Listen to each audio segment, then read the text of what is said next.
Every woman who co-parents with a narcissist hits a moment where she whispers, "I cannot believe this is my life." That sentence is not weakness, it's recognition. It's the moment where you feel the weight of managing a person who still wants to destabilize you long after the relationship ended. You're not just healing from a partner, you're managing a parent. You're raising a child with someone who treats responsibility like a performance and conflict like a sport. Co-parenting with a narcissist doesn't feel like parenting, it feels like emotional endurance training with no finish line in sight. You're not just navigating parenting, you're navigating trauma, legalities, the fallout of someone who weaponizes communication, routines, and schedule changes to keep you on edge. And you still have to show up as a steady one for your child while the other parent behaves like stability is optional. That is a level of strength most people will never understand. But you do it anyways because you are the safe parent. You're the parent that stays consistent, the one who actually parents. I'm Megan Webster, an abuse recovery coach, a trauma-informed strategist, and the woman a narcissist hopes to never meet twice. This is the Narcissist Worst Nightmare podcast, the place where women stop living in survival mode and start rebuilding their lives from a place of truth, stability, and self-respect. This episode is for the woman who is sharing custody, navigating court orders, dealing with unpredictable communication, managing their child's emotional whiplash, and holding the emotional weight of two parents because the other one refuses to. If that's you, this episode will feel like someone is finally turning the lights on. And if your body feels on edge as the holiday season approaches, that is not anxiety, that is your system remembering. And that's exactly why I built Holiday Hell, so you have a tactical plan for the season your nervous system fears the most. And I will be sharing more about it at the end of this episode.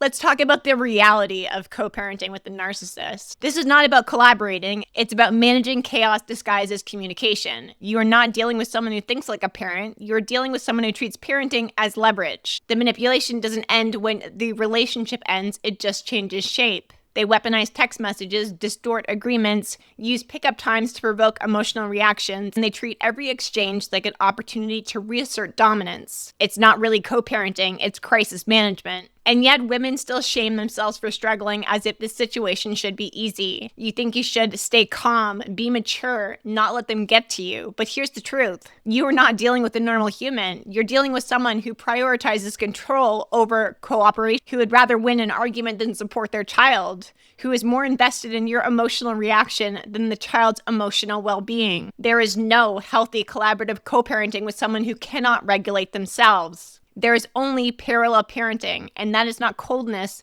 that is strategy. It's choosing structure over turbulence and predictability over emotional warfare. Parallel parenting is the gift you give yourself and your child because you refuse to normalize instability. You are not being difficult, you are being strategic, and this strategy keeps your child safe from the emotional wreckage the narcissist calls parenting.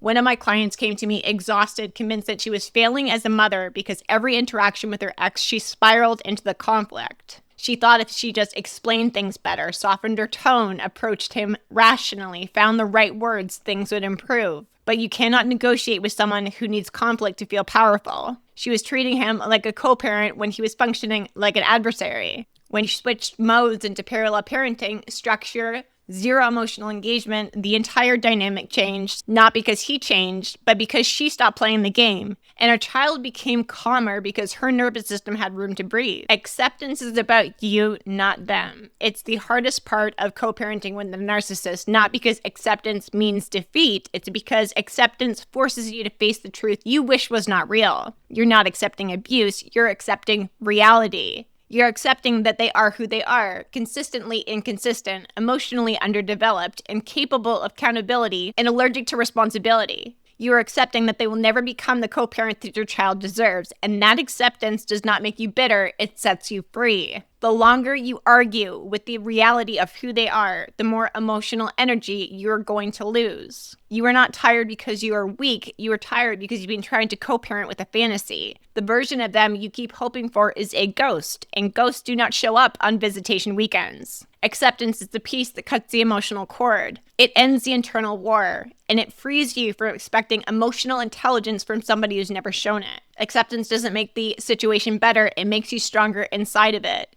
And it's in these moments you stop expecting reciprocity and start acting from strategy. This is not an act of giving up. It's giving your nervous system permission to stop waiting for the miracle that is never coming. When you stop trying to emotionally co-parent, it will stabilize. You stop being shocked by their behavior because you finally see it for what it is. Predictable chaos is easier to navigate than hopeful denial. And when your expectations match reality, your emotional landscape becomes steady enough for your child to anchor into. Parallel parenting is not emotional distance, it's emotional protection. You're not refusing to engage, you're refusing to engage in dysfunction. You're choosing structure over chaos, clarity over confusion, and boundaries over bargaining. Parallel parenting means communication is minimal and factual. Schedules are clear and documented. There is no emotional language used. There are no explanations given, no attempts to make reason, no space left for manipulation. And it means you are no longer building the bridge with someone who keeps burning them down and blaming you for the flames. The beauty of parallel parenting is this: you stop feeding the conflict. You stop responding to every provocation. You stop acting like their emotional state is your responsibility. Treat the dynamic like a business transaction, and it's not because you're cold. It's the only way to create structure around someone who thrives in chaos. This is the moment you stop dancing with the dysfunction and start leading your own life again. And if December is the time that everything spikes, communication, tension, volatility, and shutdowns, it's exactly why I built Holiday Hell. It gives you a tactical safety plan so the holidays don't become another weapon that it uses against you. You're not rejecting cooperation, you're rejecting manipulation disguised as cooperation. Now, I do not teach the gray rock method because it makes women feel robotic, numb, disconnected, and flat, and it is very dangerous to those who have experienced physical violence. It requires you to shut down, and you have shut down enough already. Agonizes the other person, and you cannot change my mind on that. What I do teach, though, is the range method, a system built on your emotional regulation. The range method teaches you how to stay in your body without letting your emotions run wild, how to stay neutral without losing your humanity, how to respond instead of react, how to use regulation as a shield instead of a silence of armor. Using your range means you get to feel. You don't perform those feelings for the narcissist. You do not hand them emotional fuel that they want. You're unavailable for the drama, but fully available for yourself and your kids. Using my method looks like this: breathing practices before responding, slowing your pace, grounding your voice, choosing a neutral language, using strategic silence, answering only what is asked and what you're obligated to in your parenting contract so you can stay anchored in your intention, not their chaos. You have choices every single day to find sources of your own power, and it comes with being intentional. You don't have to become a stone to survive co-parenting with the narcissist. You become unshakable by staying in your body and not freezing out the fear. A lot of my clients talk about the hardest part of co-parenting. It's not the handoffs, it's not the messages or the tension, it's the silence. It's the time when your child is with the narcissist, the hours where your mind wants to spiral into fear, guilt, shame, helplessness, or hypervigilance.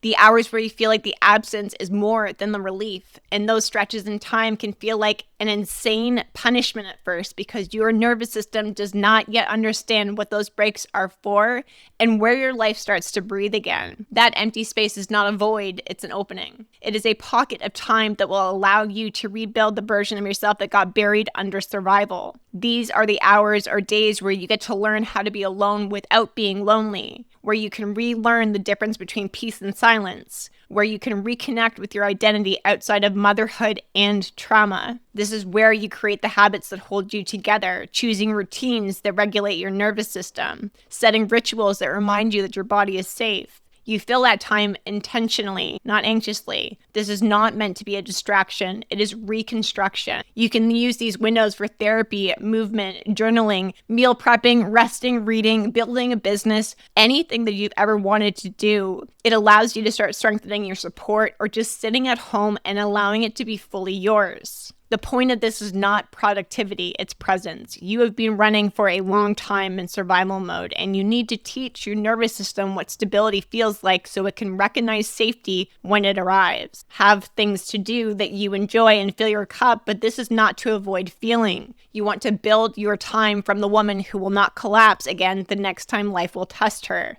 And your child benefits every single time you return to them regulated, replenished, and anchored. Your peace becomes their system. Your stability becomes their template for adulthood. When you decide to rebuild yourself, you are also stabilizing their emotional world at the same time. The most powerful thing that you ever teach your child is emotional safety, because they will not get it from the other parent. You become the lighthouse, the emotional translator, the place where they land when the world feels sharp.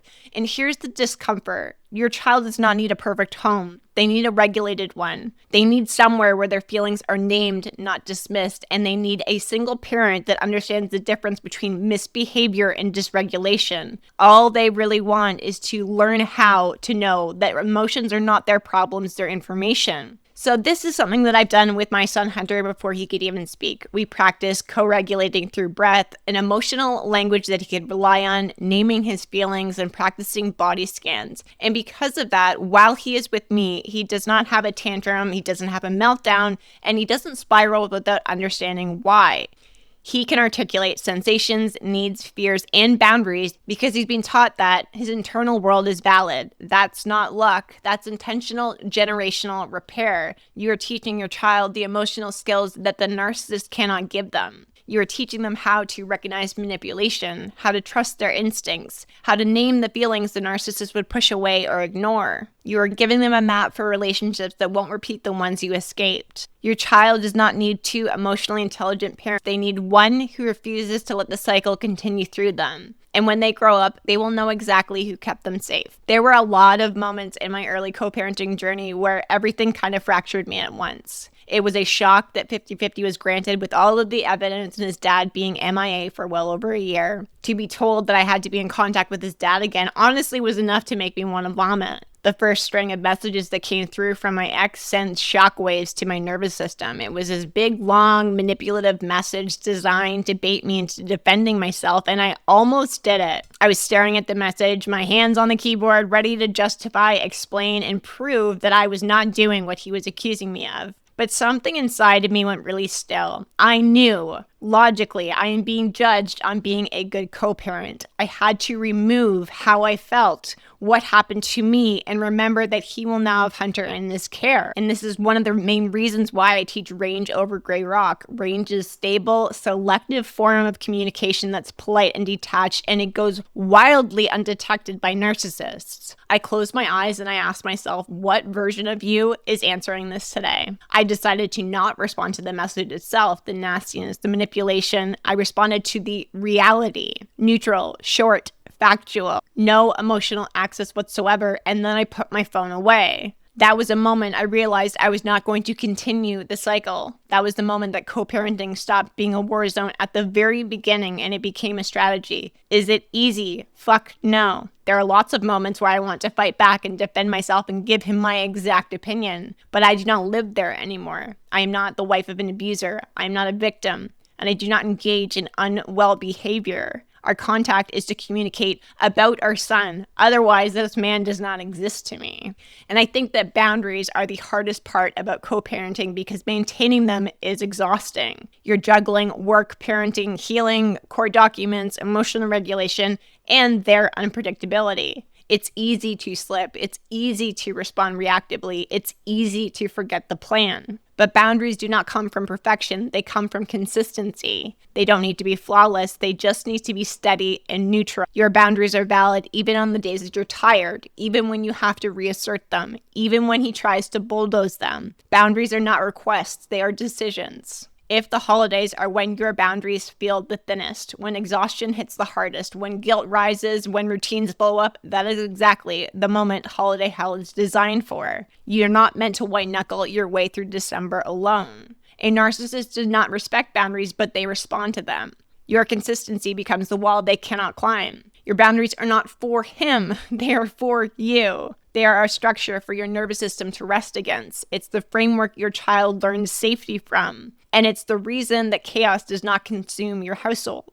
I just had a call with a client about this, but there is a level of grief that nobody talks about, and you're grieving the parent your child deserves, but they will never have. The grief of watching your child bond with someone who doesn't have the capacity to meet them emotionally. The grief of knowing that some lessons will be learned the hard way. The grief of feeling powerless while trying to protect them from everything. Letting go of this is not abandoning hope, it is choosing reality. Because the mother who accepts what's true becomes a better protector than the mother who clings to what is possible. When you let go of the fantasy, you stop being disappointed by the predictable. You stop waiting for growth that isn't coming. You stop trying to force cooperation that's not real. Your parenting becomes clearer, stronger, and calmer. You don't take the behavior personally. You're not responsible for their failures. You stop feeling guilty for their presence. You are not grieving the narcissist. You grieve the childhood your baby should have had. And acknowledging that grief is what makes you the cycle breaker. Your child doesn't need a perfect second parent. They need one emotionally intelligent parent who shows them what healthy love looks like. At some point, the co-parenting stops being about the narcissist entirely. It stops being about the messages and the scheduling and the court orders and emotional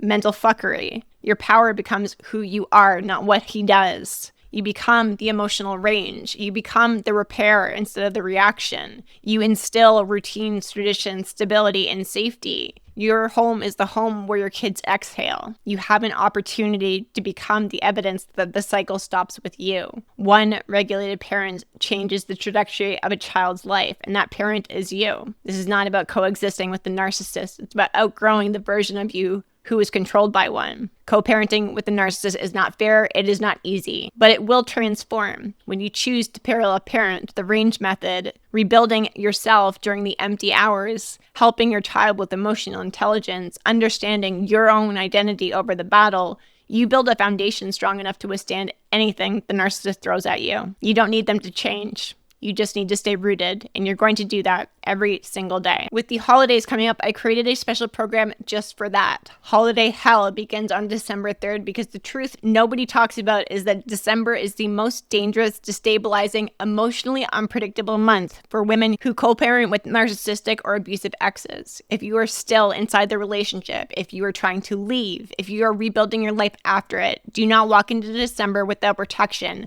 Not this year, not again. Inside of Holiday Hell, we will build your safety plan step by step. You have direct support and feedback with emotional regulation tools your nervous system can actually use. You get communication scripts that break conflict loops instead of feeding them. You will get co-regulation rituals to help protect your child's emotional landscape. You get to practice boundaries, and you will have structure instead of panic, stability instead of bracing, and a clear mind versus fear. And as a bonus, you get a private call with me. So that is 3 calls in total because your safety plan needs to match your exact situation and not somebody else's. It is $49 a month. You do not need to be ready to leave the relationship, but I do want you to be safe. December is coming either way. This is the Narcissist Worst Nightmare podcast. And remember, when you raise your child in the stability that you created, you become the woman the cycle never saw coming.